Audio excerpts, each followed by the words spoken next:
now let's look at solving graphically. So here's example 6. We've got an interesting set of equations here. You may notice that this first equation, x squared plus y squared equals 9, that's a circle. And then this next one will give us a line because there's not any squareds in it and there's an x and a y. So if we want to solve the system graphically, and more importantly, we want to use our graphing calculator to help us, the first thing we have to do is solve both equations for y. So on this first one, I'd subtract the x squared over to start off, and that gives me y squared equals 9 minus x squared, and then I would square root both sides. And remember, if you're solving an equation and you square root, you have to put a plus or minus in front of that square root. And so when you graph this, you put this into two y equals. So you have like y1, and you put in a positive square root of 9 minus x squared. And then you do y2, and you do negative 9 minus x squared. Then we solve the second one, and so I would subtract 4x over to the right side, and then divide by negative 6. That gives me 2/3 x, and then a negative 2. And so this is going to be in the y3 spot. So let's go over to our calculator, and let's put these in. Go to y equals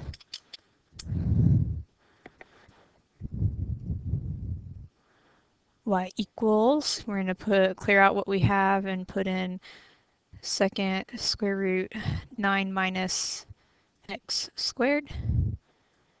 And then we're going to put a negative square root 9 minus x squared.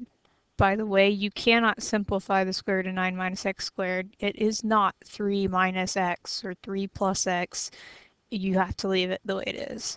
And then y3 was 2/3 x minus 2. I'm going to zoom 6 to get a standard window. And so I have mine apparently on graph simultaneously, so they all showed up at once. If you have it where it does it sequentially, then you can actually see what is being graphed when. So notice the top half of my circle was graphed first, then the bottom half of my circle, and then the line.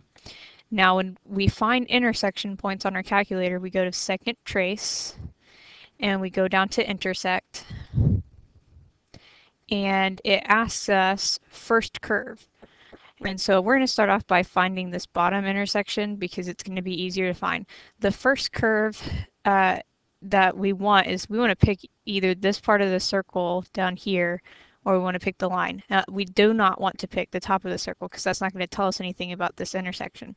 So I'm going to press the down button so that this bottom part of my circle is being used.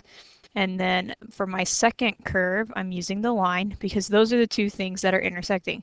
When you guess, it can be helpful to go over to a little closer to the intersection and press enter. And it tells me that this intersection is at negative 1.153, comma, negative 2.769.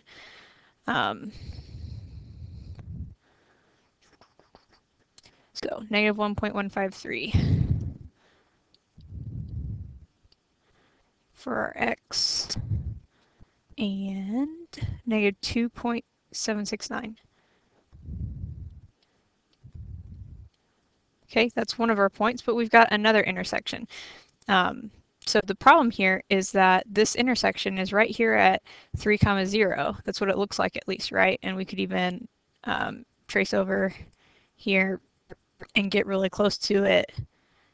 The problem, though, is that we took a square root, and the calculator doesn't like that. And so if we actually try to find this intersection, it's going to give us an error. And so if you're in the situation where you've taken the square root on both sides and you end up with a plus or minus, we know that this is at 3, 0. We can check it. Like by looking back at these two equations that we started off with, if you put in a 3 and a 0, 3 for x and a 0 for y, it does work out. 3 squared is 9, plus 0 is 9. If you put it in here, then you get 12 minus 0 is 12. So the square root makes it a little tricky if you can tell where it looks like it is, and then that's why we're supporting our answer mathematically, or it actually might say numerically in the book. That's what we're talking about, is to go back in and plug it in. And we can do the same thing for these 2 points, even though we did actually find them on the calculator. We could do this squared plus this squared, and we should in fact get 9. 4 times x minus 6 times y, we should get 12. So that's all there is to it, except for the word problems.